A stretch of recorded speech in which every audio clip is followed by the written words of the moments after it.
Hola, mi nombre es Camila Cárdenas y hoy vengo a hablar de un tema muy importante para todos. ¿En algún momento has sentido que están vulnerando tus derechos? Muchas veces nuestros derechos se ven vulnerados de diferentes maneras. Algunas veces no nos parecen tan importantes, pero otras veces son casos muy importantes donde pueden llegar a vulnerar nuestros derechos, como el derecho a la vida, a la educación, entre otros derechos. Hablaremos de dos ejemplos comunes que se pueden ver a diario donde vulneran el derecho a la salud y el derecho a la educación.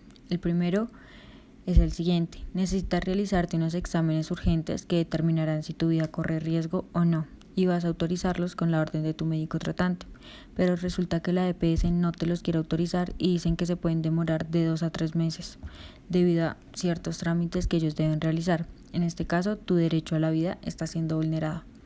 Otro ejemplo es: tu hijo con discapacidad necesita ingresar a un colegio para comenzar su nuevo año escolar.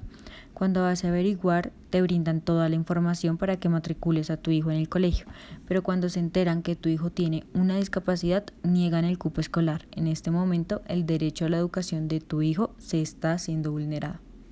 Entonces, ¿qué podemos hacer en estos casos donde vulneran nuestros derechos? La Constitución Política de Colombia brinda un mecanismo de participación ciudadana conocida como la tutela. La tutela tiene como fin proteger los derechos fundamentales que todo colombiano posee. Técnicamente, la tutela es el mecanismo creado en el artículo 86 de la Constitución de 1991, mediante el cual toda persona puede reclamar ante jueces la protección inmediata de sus derechos constitucionales fundamentales, cuando estos resultan vulnerados o amenazados por la acción o la omisión de cualquier autoridad pública o de los particulares a los casos. Entonces, ¿cuáles son nuestros derechos fundamentales? La acción de tutela garantiza la protección de los derechos constitucionales fundamentales que los encontramos en el artículo 2 del decreto 2591 de la Constitución de 1991. Dentro de los derechos fundamentales que se protegen encontramos, entre otros, derecho a la salud, derecho a la educación, derecho a la vida digna, derecho al trabajo, derecho a la intimidad, derecho al libre desarrollo de la personalidad, derecho de reunión y manifestación, entre otros. En muchos casos, para presentar una tutela, se consigue un abogado, pero ¿cómo presento la tutela si no tengo un abogado que me guíe?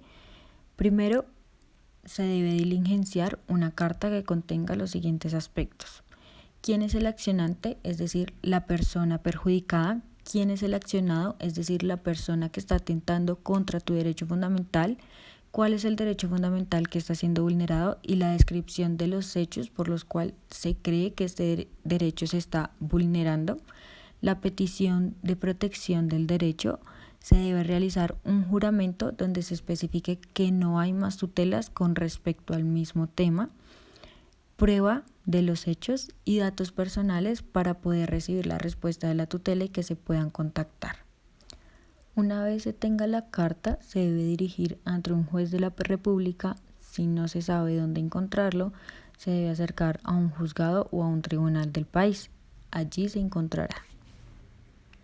Es necesario tener en cuenta que cuando se trata de una tutela, todos los jueces del país están habilitados para recibirlas, y que el plazo para recibir la tutela que hemos puesto es máximo 10 días hábiles.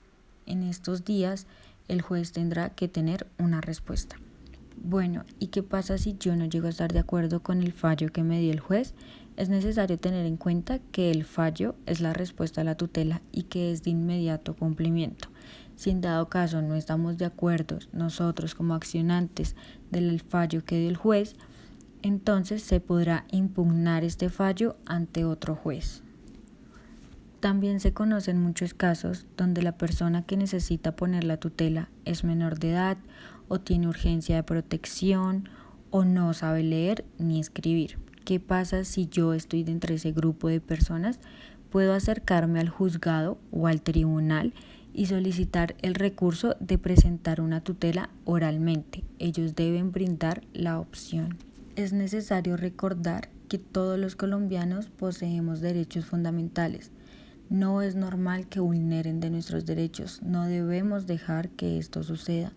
Muchas veces lo pasamos por alto, muchas veces no nos importa, pero existen mecanismos de participación ciudadana que protegen nuestros derechos como lo es la tutela y nos brindan la oportunidad de hacerlo, así que debemos aprovechar todos los recursos que nos ofrece el Estado para poder hacer valer nuestros derechos fundamentales y que no nos sucedan vulneraciones. Muchas gracias y espero les haya ayudado.